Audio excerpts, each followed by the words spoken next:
I photograph death and destruction for a living. I photograph life and vitality for my soul. That's the heading of the Vitality Xposed Instagram page Kellie Katastrophe runs for her concert photography. She does many things. She's a published model, a painter. She'll dress up as a mermaid for your kid's birthday party. She'll go on tour with you and take the best pictures you could ever ask for. She truly captures a moment, and she also knows how to live in a moment. I met Kellie when I was 18. She was the best friend to come into my life and guide me through things that didn't look like fields and gravel roads. I really think that you'll fall in love with her. You'll fall in love with her passion for life, and you'll really understand that we really only get this one life. She sees the worst of every part of society, and she's still one of the kindest people I've ever known. I've said it before and I'll say it again. You're really going to have a hard time not falling in love with her and her multifaceted art. So here she is, Kellie Katastrophe. Hey friends, on today I have a very special friend of mine. Her name is Kellie Katastrophe. Say hi, Kellie. Hi. Hi. She is the owner and shooter of Vitality Xposed concert photography, but she's come on today to just, tell us a little about Kellie, a little about how it feels to really live every day chasing your hobbies and do what you want to do. And Kellie and I go way back. We are OG front row girlfriends together. I just found out I was 18 and she was a little over the age of 21 when we met. Everybody's my same age when I get to talking to them, so I'm glad that we figured out how much older you were than me. But we met years ago. We happened to be dating some band members, and she gave me the rules of the road the first time I got to go out on tour as one of the girlfriends and the merch girls of the band. But man, ever since then, I mean, we've really just been distant soul sisters rooting each other on through everything we've been doing. And I really wanted to bring Kellie on today because she is one of the most inspiring people I have in my life. I told you I was going to fangirl you. Here you are.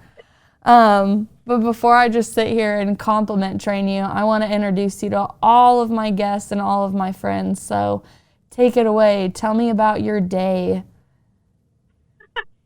My day is usually pretty exhausting because chasing all your dreams and hobbies turns out doesn't really leave a lot of room for sleep when you're super eclectic, which I know you know because that's why we love each other so much. We're both eclectic, artistic people whose brains never turn off. I have to figure out a way to express myself. How do I express myself today? Constantly, yeah. I can't sit still for very long. So my day usually doesn't start until like 2 or 3 p.m. because I work nights. So, I get up and I usually like go to the gym before work and then either work or play because most of my hobbies take place at night too, which works out really well because I'm a night owl. That does work. So they say that it's a higher intelligence if you have sloppy handwriting, you have insomnia, and you stay up too late. So that's totally me. And I hear that if you cuss like a sailor, that also means that your intelligence is super genius. Kind of over it. Yeah. So basically my IQ is like off the charts, is what you're saying. It's off the charts, and I'm going to say it is because I don't understand how you compartmentalize all the things that you deal with. And like, I know you work nights, but like your day job and what you went to school at, was it Columbia University? Columbia College in Columbia, Missouri. College, great. Yeah, I knew you when you were going back to school. You're working like 4 jobs, killing it. And I had just dropped out of college, so I was like, what an example. You know, like I'm not going back, so like I appreciate your drive and your determination in getting the degree that you did. And then you got your dream job not concert photography. We're making that dream. But you got your dream job, and I know you're one of like the coolest, nicest people I've ever met. So when I meet you and you're like, oh, my dream is to, help with crime scenes and do photography and really get in on the forensics of stuff. I personally don't have the stomach for it, but you do, and you have a very pleasant way of explaining why it is you love doing what you do? Because we need people who enjoy this and really take care of these moments. So how do you do it, Kellie? How do you do it all? So I like to think that, therapy helps for one, obviously.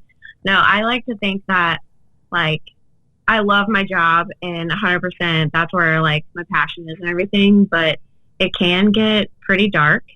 So I like to balance it out with all of my, like, fun hobbies and everything. That's kind of what helps me, like, compartmentalize everything is, you know, trying super hard to, like, leave work at work and not take it home with me because I'm so busy doing all these other things that I love doing at home. So that's kind of where I stand on that. I think that's what helps me the most, like, get through the work shifts. Is like thinking about, like, even if I'm working like a really hard case or a really hard scene, like, oh, but I'm shooting this awesome show this weekend, so I have that to look forward to. So, like, if I could just put all my focus into this crime scene right now and, like, put all of my heart and soul into this, like, there's a reward waiting on the other side of it for me. So balance is the answer, which is yeah, man. Again, I don't know how I would balance that, but I think that it would probably be pretty close to what you're doing. My favorite thing that you have on your Vitality Xposed Instagram is I photograph death and destruction for a living, and I photograph life and vitality for my soul. It's the perfect description of the yin and yang of your, like, day life and night life. Recently I was scrolling, I saw that you've shot some images of Sleeping with Sirens, A Day to Remember.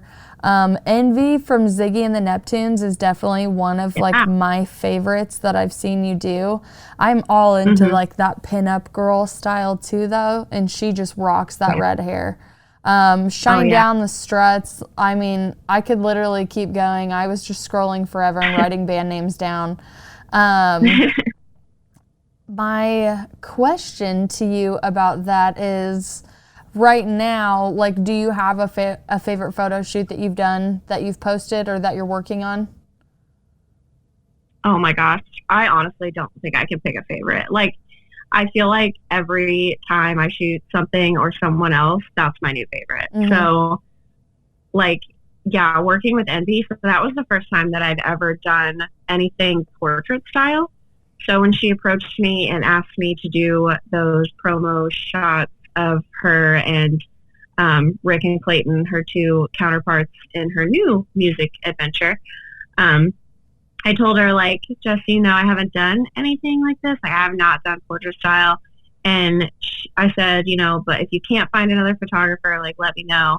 And she said, it's not that we can't find another photographer. We can find another photographer. I want you to do it. And I was like, oh, well, how do I say no to that? Yeah, that would mean the world to me. Yeah, it really did. And she is such an incredible person. Like, I have to brag on her for a second because I met her through shooting Quixotic, like one of the circus groups here in Kansas City. That's how I met her. And then now we've become, like, more than just creative buddies. Now we're actual friends. And so for her to say that to me just really meant the world to me. And so then I went and I did that, and we shot those at the Phoenix, which is where they were performing. And yeah, instantly, like, as soon as I took, like, the first, like, I was just testing the lighting, and I took a photo of her, and I looked at the back of my camera, and I was like, okay, this is going to be fun. Like, this is just, she looked so incredibly beautiful, and she obviously knows what to do in front of a camera, but it felt, I went from being so nervous to so excited. And so I love that so much. And then I was contacted by a magazine that's based out of St. Louis called Bands Through Town, like, a couple weeks later, and the editor of that asked me to do a portrait shoot of the band LA Witch, which is like a 3-piece girls band from LA, and they have this, like, punk garage all chick vibe, you know, which is just super cool. So then I got to do portraits of them. And then so far I've only done those two, but then last night, another one of my circus performer friends, her name's Megan Spencer, she's an aerialist for KC Aerial Arts. She and I just, like, went all over Kansas City, and I took photos of her, like, hanging upside down on things. So, like, she's hanging off of like scaffolding on a building. She's hanging upside down in the middle of the streetcar, climbing light poles. Like, so I can't wait to go through and edit those because those will probably be my new favorite. A Day to Remember. That. Those are my new concert favorites. Yeah, it's just, I feel like I can't pick a favorite because I'm getting to shoot so many cool things that I have favorites from every single shoot. Okay, and I'm glad that you said that. I didn't think you were going to have a favorite, but it really just winds me up for like my favorite compliment about looking through your page. So I told you earlier, I try to look at all of my friends' stuff like I don't know them, because I'm not going to like my friend's stuff just because my friend's creating something. It does them a disservice to just go, oh, I love everything that you do. I know that I sometimes look for constructive criticism or like, hey, like, you know, like, what does it sound on the other side? I'm too busy mixing and producing over here. And for you, from the beginning of Vitality Exposed, I have always felt a deep connection to anything that you've shot. And through talking about just how many concert photographers there are out there, I could sit and look through people's pages all day, but I 100% believe that you actually capture the moment, and there are people that just can take a picture. And there's something, so it goes far past a two-dimensional feeling. Even when you look at your photos, you really, really feel like you're there, whether you're standing like front row, whether you're at the circus. There's such a cool transporting feel that your page gives me, which, I mean, is why I wanted you to sponsor the music in general, because of our connection of what music means to us. But just the way that you're able to represent music is the way that I believe that music should be represented. So, what is it like going in to go and do a photo pit, right? Like, cause you understand like the magic that you want to do, like the passion you have behind your projects. And I'm sure from the looks of it, it just looks like a bunch of people like with their cameras, right? Yeah, it is. Like mayhem. It's mayhem in a 3 foot wide by 10 foot long space. Yeah. And like I was telling you earlier, we were just chatting, like concert photographers, they really are like a dime a dozen now. Like there's so many that are just floating around up there in the pit. And like some people are, you know, like me, where they're just freelance. Some people are shooting for publications like local magazines. You know, some people are shooting, then you have like the band's photographers and stuff like that. So there's just a mixture of people up there. So like, even though I've been doing it for a while now, every single time I like walk into the pit, my heart's racing, because I'm like, am I going to get any good shots? Like, am I going to get distracted? Because the reason I started doing this in the first place is my love for music. So like, I've made some pretty good friends through shooting, because there's a group of people that are from the Kansas City area that are at like all the shows I shoot. So we have the same taste in music. And one of the girls, Mary, she was like kind of teasing me whenever I was shooting a couple weeks ago, because she's like, I saw you like just totally drop your camera and you were just dancing. Like you were just in the photo pit dancing. I'm like, yeah, like you only get 3 songs when you're in the photo pit unless you're with the band, and then you have to get out. And I like wasted one of my songs because I just couldn't. I was so excited to hear that song. It was Heavier by Rain City Drive. I was so excited to hear that song and to be like right in front of it that I had to abandon my camera. Absolutely. So, absolutely. But yeah, it's pretty daunting, especially, you know, and for me, not only do I fangirl on these musicians, but now I fangirl on their photographers. So like, I think his name's James Hartley, this is the photographer for A Day to Remember. He was coming into the pit while all the rest of us were having to exit the pit. And I like looked up at him, this like tall, majestic man with a huge beard and a man bun. And I was like, you're a legend. You're a legend.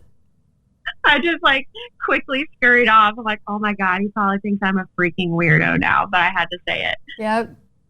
So I feel like I'd be the same way. It's just, it's so much appreciation and gratitude for like them doing their work first and being able to see it and showcase it and put it out there.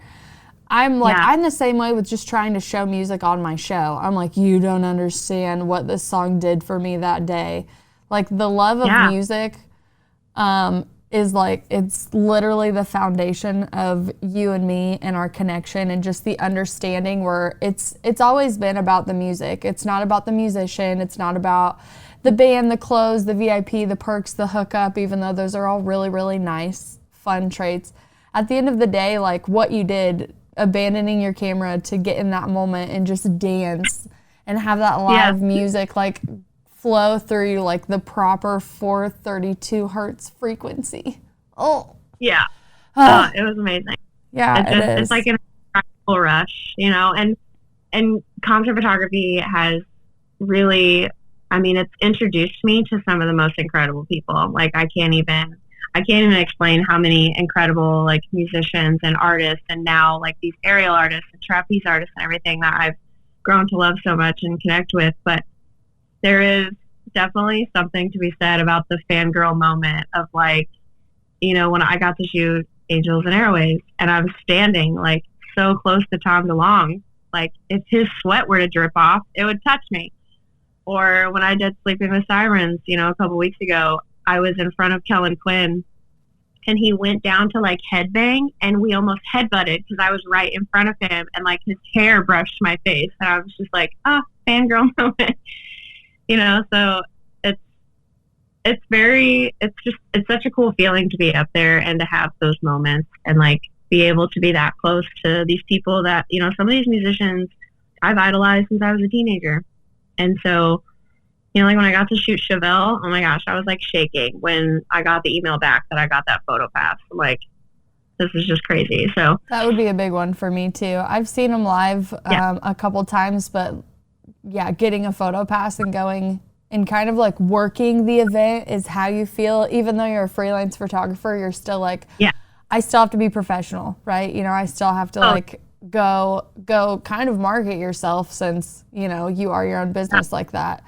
But I'm trying to, I don't want to tree branch too much, but it's so hard talking about music.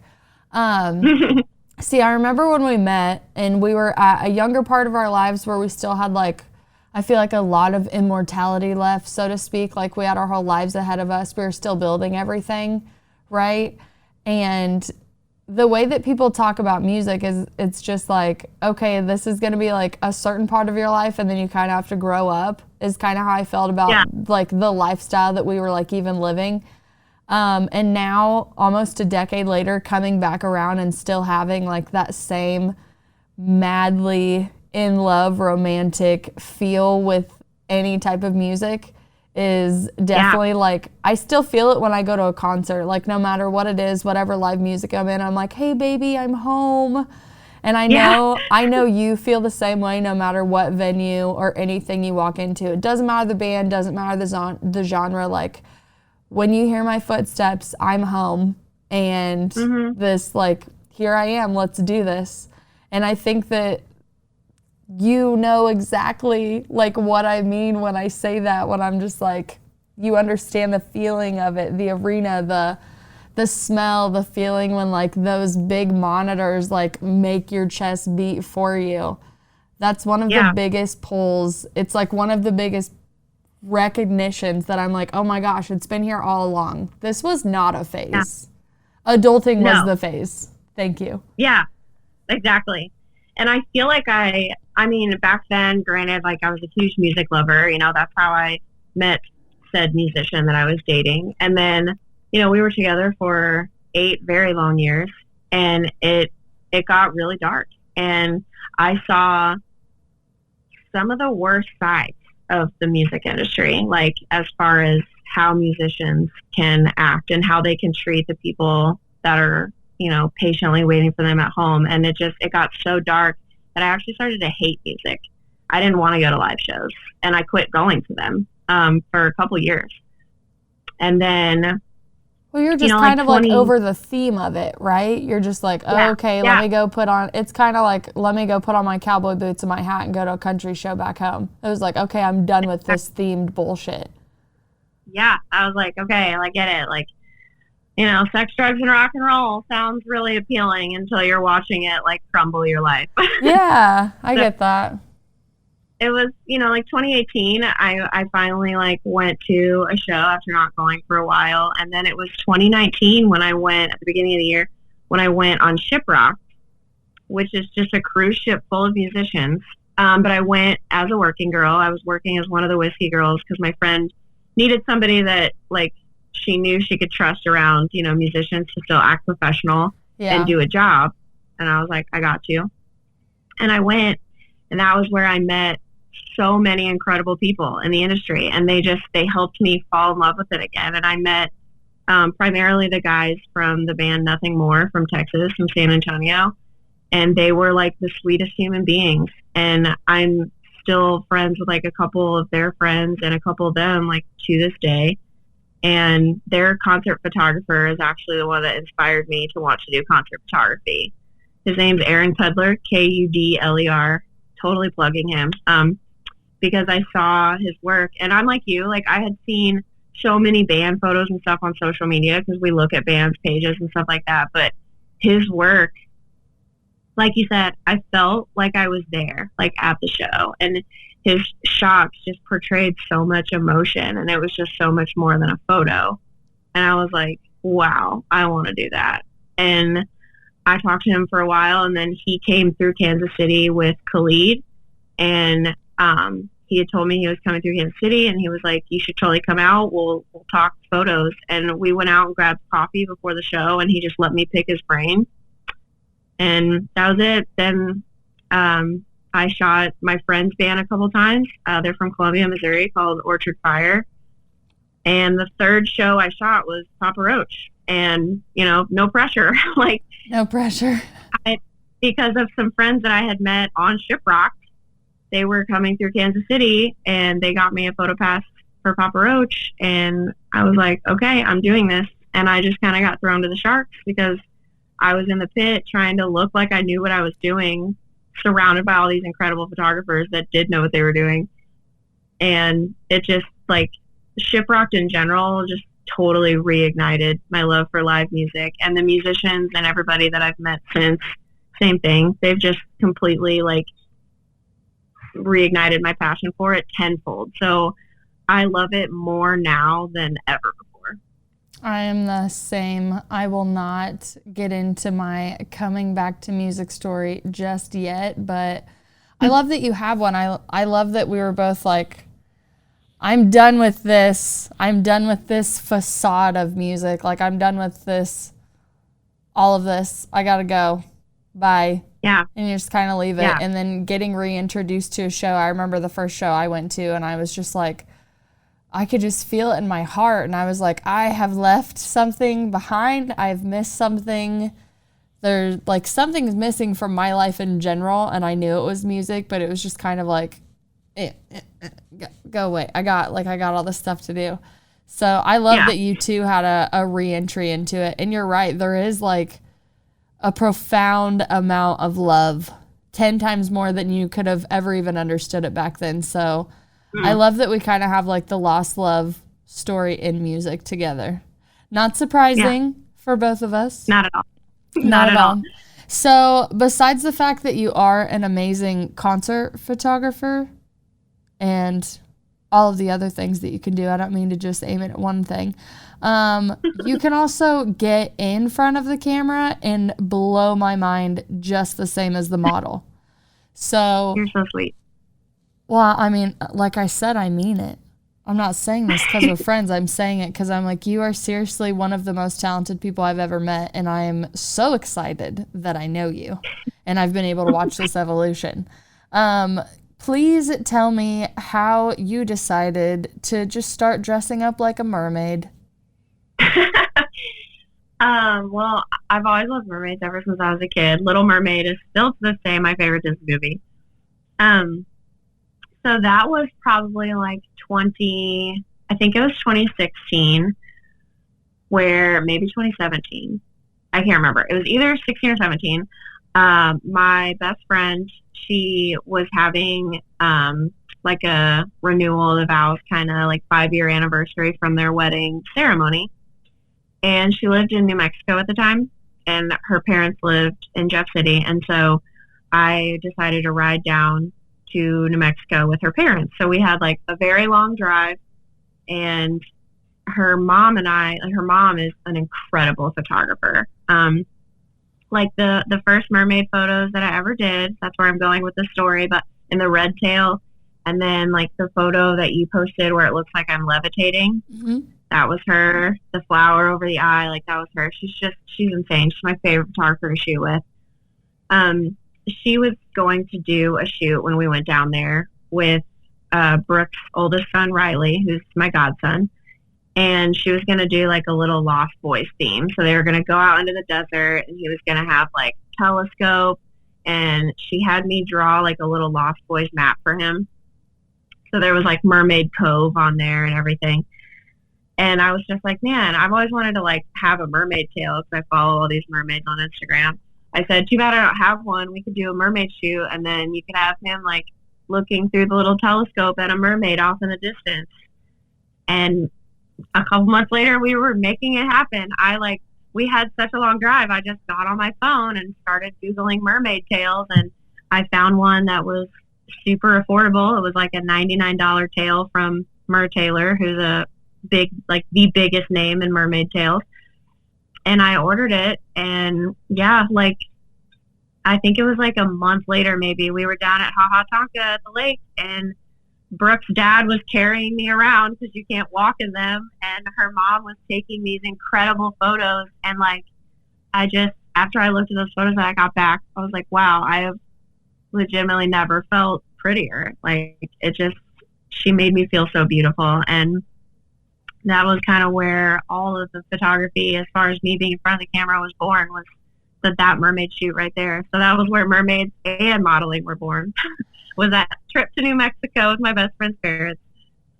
Wow. Especially since, I mean, I remember viewing that photo shoot and just being like, my friend's a mermaid. This is so amazing. Because you're right. It is a very cool shoot.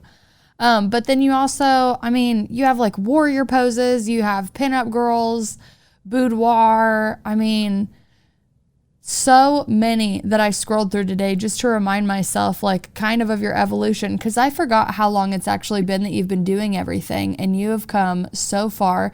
Not only, I mean, you're killer in front of the camera and behind, but you're also published, which is always a really fun thing to say when you go out and you make these hobbies fun. So you're published in Retro Lovely, Bombshell, and Shutter Up. And I obviously have to brag about you for that, because it's just such a really cool thing when like we can cross these thresholds of like, I'm a creator. This is how I choose to express myself and be creative. Whether it's successful as far as getting published and making money, or it's just successful, the fact that, hey, I created this and I wanted to show you on my social media. You're such a powerhouse voice for that, especially for me and all the things that you do. Last week, I think your friend randomly asked you to go skydiving, and you're like, yeah, let's do that. Yeah. Yep.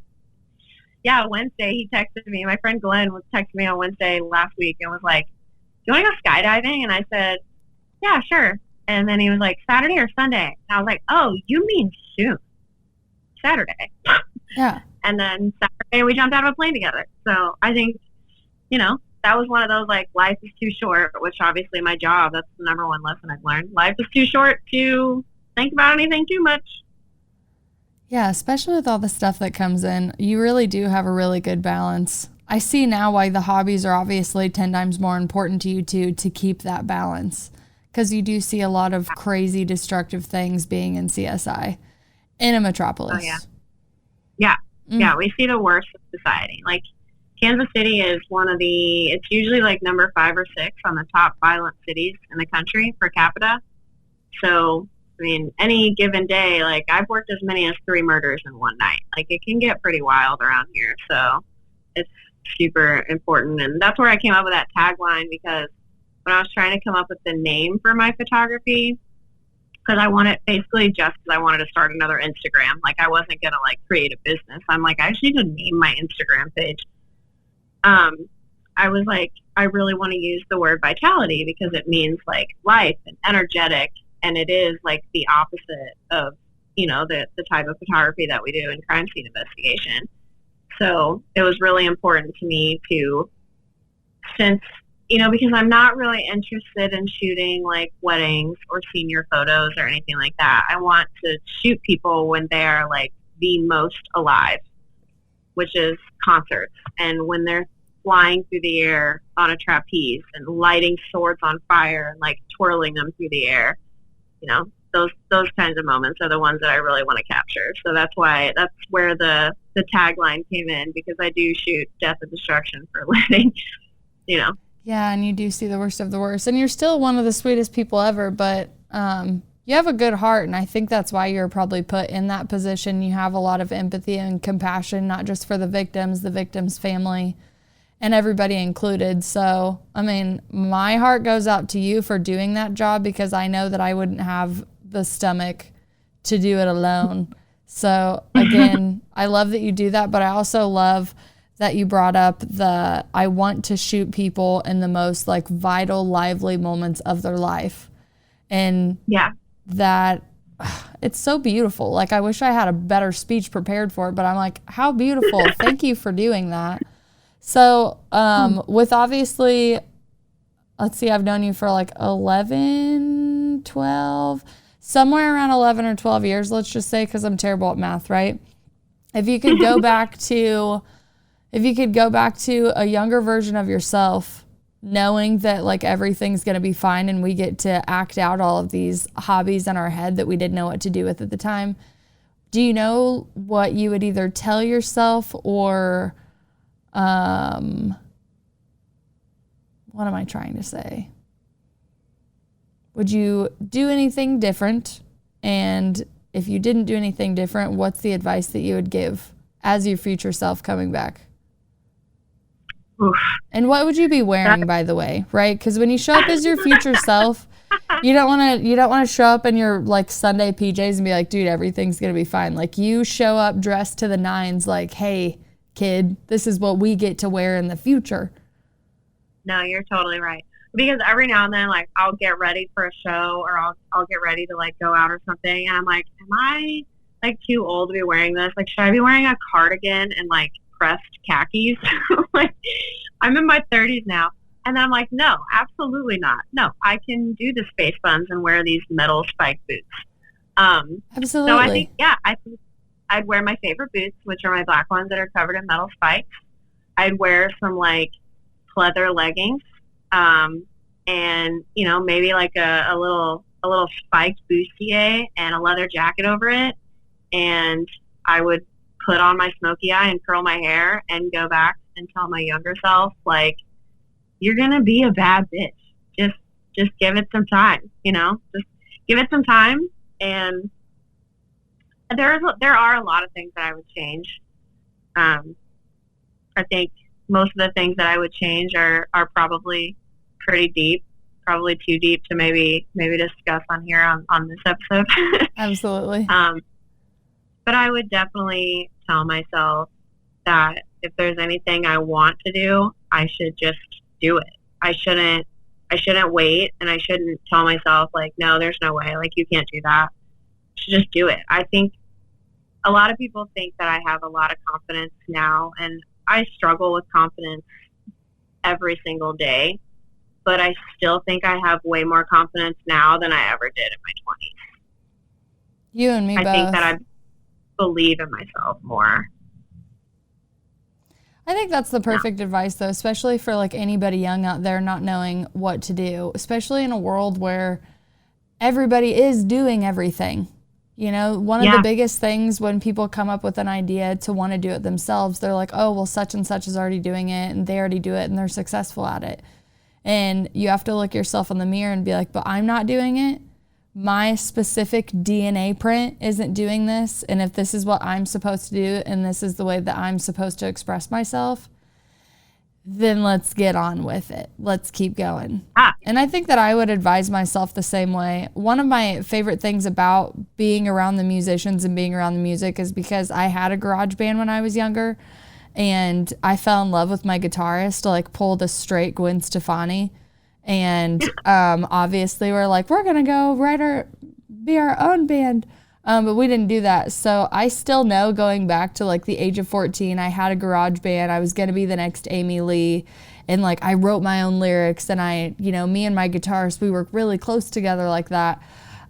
So I see the success stories of like my beginning. Like Incubus is one of my favorite bands because they started in a living room, which is where my band started. So you have these connections of like, how did you get out of your living room? How did you start doing shows? Like, how did you get a manager? All of these fun things. I come from the era where, all you need is a hit song and then you're good to go. Like the Hanson and the Britney and the Justin and the Backstreet Boys. I'm like, all you need is a hit song. And, just in that time when, we were with the boys, we did get like a front row seat to what the industry does to new and evolving artists and up and comings and all of that stuff. And you're right, there is some stuff that you see that you're like, oh man, this is what I don't like about it. I think I'm just going to go back out to the front row and let the frequency flow through my body. I think that's why I'm here, and you just kind of go away from it. But as a concert experiencer, before I play the song that I picked for you today, as a concert experiencer, what is your favorite connection besides like the live music flowing through you?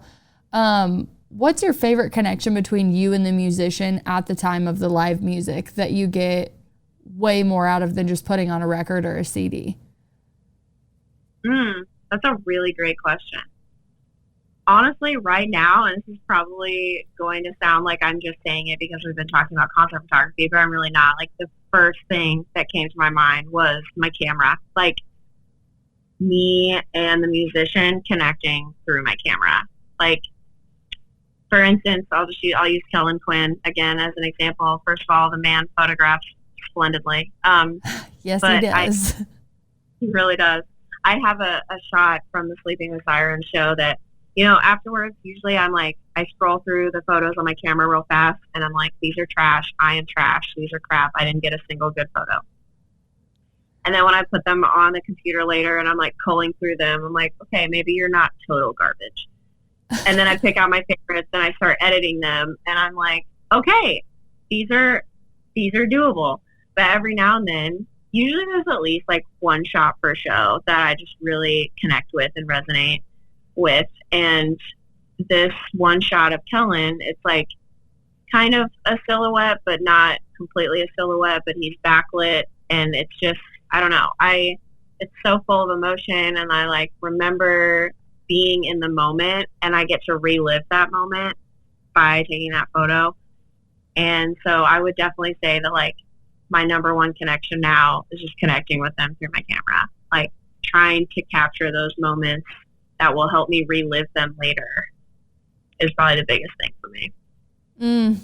So perfect. Absolutely perfect. Great answer. Great answer indeed. And I tell everybody that I can when it fits into conversation correctly, because that's the best part about talking about your friends' businesses. You bring them up at the right time. But I always, in any of the sponsors that we do, I'm like, guys, you seriously, like, you need to go check out our page. We need to get people back in front of the live music. I think it's what's going to make us all nice again. It doesn't matter what you believe when you're standing in front of them. And just this new project alone, and one of my main reasons, besides the fact that I love you for bringing you on the show, is you really understand the importance of the concert goer and the musician coming together and playing this little dance together in this arena for just a few hours. They're hopping all over the country, singing for everybody, maybe doing the same set list, probably wearing the same pants as yesterday. You just never know. Right. Living out of a van, tour bus, whatever they're doing. But like for us, like, oh my gosh, I just got off work and got my whole life situated. And now I'm at the arena and I'm just waiting to hear that guitar and that intro come on. And as soon as it does, everybody starts screaming and like, I'm free, I'm home, here I am. And I really think finding as many perspectives as I can on bringing the musicians and the concert goers together is like a new revived goal that I had when I started this new show, to be able to talk more, not just about the spiritual side of things, but also, you know, what revives my spirit, which is obviously music. And bringing you on is just, it's been a dream of mine for the first project. So I'm actually glad that you're on this project because it fits so much better than it ever could. Me too.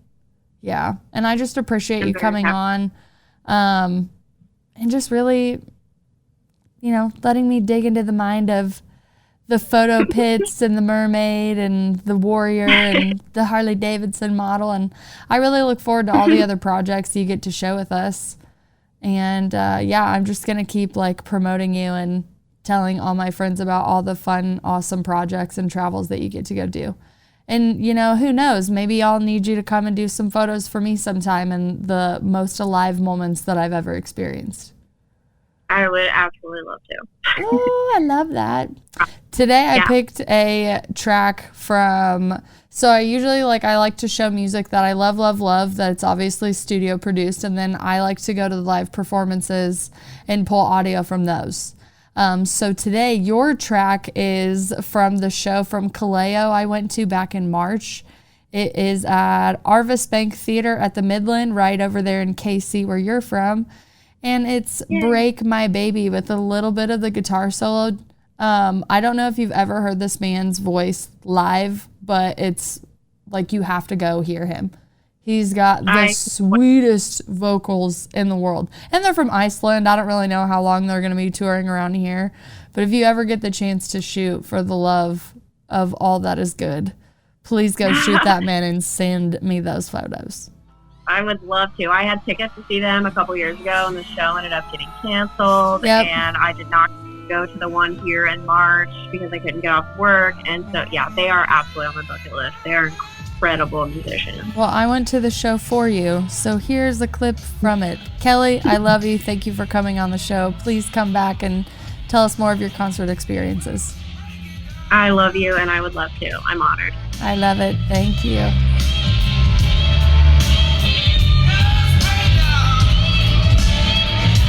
This is the Hoosier Media Network, the best in podcasting.